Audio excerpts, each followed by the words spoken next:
We're reviewing the court's decision and evaluating our next steps. We're reimagining, we're rethinking, we're considering. We have concerns on this. It's corporate speak, right? I was listening to a story the other day about, there was 3 franchises, 3 Kentucky Fried Chicken, KFC. We no longer call it Kentucky Fried Chicken because fried is no longer acceptable, and yet it's still KFC, and the F stands for fried. There was 3 franchises owned by the same franchisee in South Chicago that just abruptly got just closed down, just boom, shut down.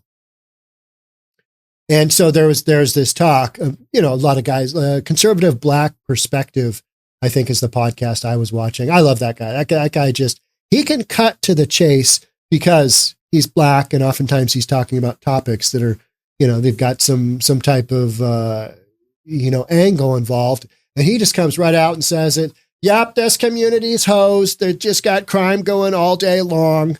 Whereas the rest of us, we have to kind of pussyfoot around what's really happening. Hey, you guys are robbing your own stores blind. Well, it was trying to figure out what the actual story is for these 3 Kentucky Fried Chickens in South Side of Chicago being closed up. I mean, how many other stores have we read about that have been closing in South Side of Chicago and West Side of Chicago? Mainly South Side. A lot. This is not something new. This is not wow, what's going on there? But the whole discussion is talking about corporate speak, where most of these corporations can't come right out and say exactly what's going on. And so they do the soft shoe of, we'd love to have you shop at our other stores here, and there. But in the case of the South Side in Chicago, just straight up, these stores, even though these stores are making money, Kentucky Fried Chicken is still very viable. I have not had KFC in so long, but I remember the last time I had it. It's delicious because it's fried, good chicken, it's fried. I don't really eat that anymore. It's still a very viable operation, but it just got so dangerous in the neighborhoods in South Side of Chicago that the owner just said, no siree, we outta here. We are gone. And so they were, and then just poof, it's gone. That one also did not have as much media coverage as one might expect, because you've got so many of these stories that are just outright proving, hey, you guys can bring this craziness to town, but it's going to go sideways on you. All this soft on crime policy. We don't need to have, bail bond. Bail bond not needed. Well, is anybody going to show up in court? Nope. And so then you've got people that multiple convictions. They're out on so many, 45 different warrants for their arrest. That's fine. And then they don't require bail on them again, because you've got this whole criminal system that is leaning to the left, which is, criminal system has been racist. Therefore, we're not going to charge anybody with crime. So you've gone down all these directions. It's like, the $50 an hour minimum wage. You throw that into a community, we'll see how that goes. You want to see stores close up. Throw that out there, right? Let's go ahead and put that out there. Seattle, I did released a podcast the other day. Seattle just bumped up their minimum wage. And so DoorDash and Uber Eats, they put in a $5 surcharge so that they can get their prices to a point where they can make the minimum wage go. Guess what happened to business? Huge drop. They lost 30,000 orders inside of a short time period, $1 million in business.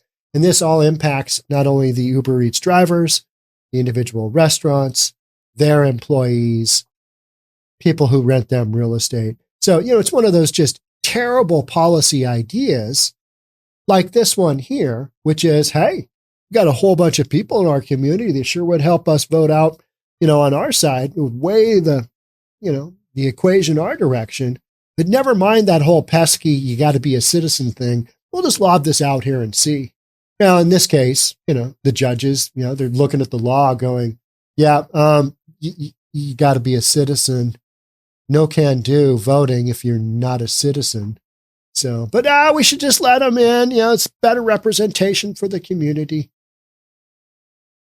That's why you're seeing these cities just go so sideways, right? Seattle's on the struggle bus. Seattle has worked its way back with a handful of council members who are more moderate. By Seattle terms, they are straight up damn Republicans. They're just in. Because no Republican's ever going to get elected here in Seattle for anything, right? They're shunned. You're shunned.